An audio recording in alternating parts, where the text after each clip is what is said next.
Joel Rollins here for Rave Radio on Monday, cold Monday in the Rye Convention Center here in Amsterdam, and I'm with Tim Brooksbank of Calibre. Tim, thanks for being with us again.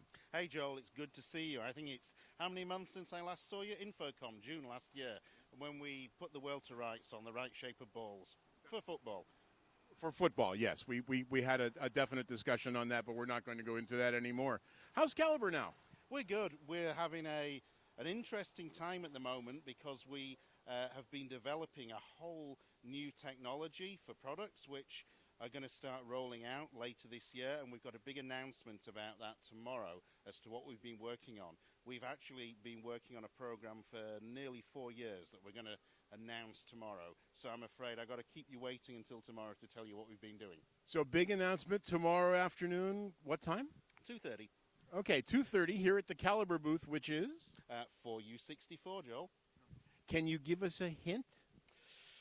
Is it animal, vegetable, or mineral? There's no beer in it. Okay, well, that was my second question. What market is it for? It's for the Pro AV market. It's aimed primarily at the Pro AV market, at things to do with large images, things to do with all kinds of display technology. So we're an image processing company, so it's image processing. Oh, okay. So of the 50,000 people attending, this will appeal to only about 37,000 of them. I'm not sure. I think you're wrong. I think it might appeal to 38,500. Okay, well, we're going to stop by and count. We've got one of those clickers. One of those little clickers. Yeah. Is it like when you're counting the elevator floors? You're Canadian, aren't you? You see, you guys can't count in England.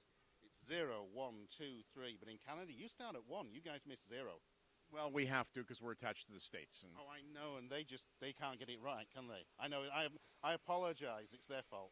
Well, I keep, at our hotel here, I keep pressing the 1 button and getting off going, where's the lobby? Lobby? What's that? Yeah, the lobby's at 0, for those of you who are watching this from the States. So what's been new, what's been great since Infocom?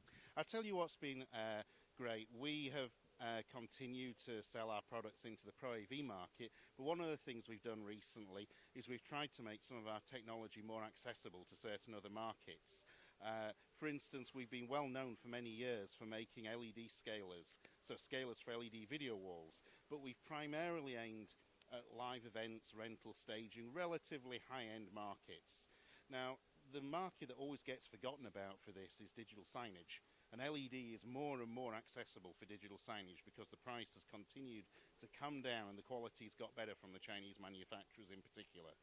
But the problem with digital signage is those guys are not getting the image quality they expect because usually they're putting up with scaling from software scaling inside a PC, or they're putting up with low-cost scalers that just weren't intended for LED video walls.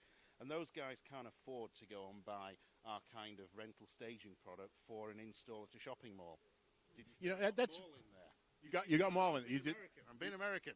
You did that well. Yeah. What would they call it at home? A shopping center, Oh. spelled R-E. Right, spelled R-E. Okay. So we got a new line. We've got a model which we call a LEDView 325DS, specifically for digital signage. It's got all the processing power, all the image quality of our high-end rental staging model, but it's a single input device intended for digital signage. It's half the price, and you control it and set it up via browser interface rather than a front panel control. So it gives accessibility of our kind of image processing technology and quality to the guys in digital signage who just want something to set and forget.